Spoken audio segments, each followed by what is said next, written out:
Good evening all. ఇప్పుడు మనం ఇక్కడ చూసేది అంటే భూమి అండ్ ఆల్సో పైన ఆకాశం.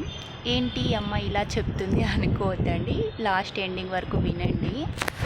అలాగే మనకి నేచర్ టుడే చూస్తే కనుక నేచర్ రిలేటెడ్ కూడా ఒక సమ్ స్పెషల్ ఇన్ఫర్మేషన్ ఉందండి. అది మీకు చెప్దాం అనుకున్నాను, నేను రెడీ చేయలేదు, సో అందుకే ఆ విషయం అయితే చెప్పలేదు. కానీ ఈరోజు నేచర్ పరంగా సమ్ ఇంపార్టెన్స్ ఉంది కాబట్టి నేను ఈ విధంగా ఇన్ఫర్మేషన్ ఇస్తున్నాను. మనము భూమిపైన కూర్చునేటప్పుడు కానీ భూమిని యూజ్ చేసుకునేటప్పుడు మనము భూమాత క్షమతత్వం అనాలి అంటే ఇది నేను కూడా కొంచెం పెద్దవాళ్ళ నుంచి తెలుసుకున్నాను. అలాగే ఆకాశం కానీ, వాటర్ తాగేటప్పుడు కానీ, ఫుడ్ తినేటప్పుడు కానీ క్షమతత్వం ఇవన్నీ సహజంగా మనకి రెయిన్ రావడము, మనకి సన్సెట్ రావడము, అలాగే సన్ రైజ్ రావడము, ఇదంతా మనకి ఉపగ్రహాలు అంటే వాటి నుంచి పొందుతున్నాము. సో మనం అలా అనడం వల్ల మనకి మంచి జరుగుతుంది అని కొంతమంది ఎక్స్పర్ట్స్ అంటున్నారండి. నేను విన్న వీడియోస్ ప్లస్ తెలుసుకున్న ఎక్స్పర్ట్స్ నుంచి మీకు ఇన్ఫర్మేషన్ ఇస్తున్నాను.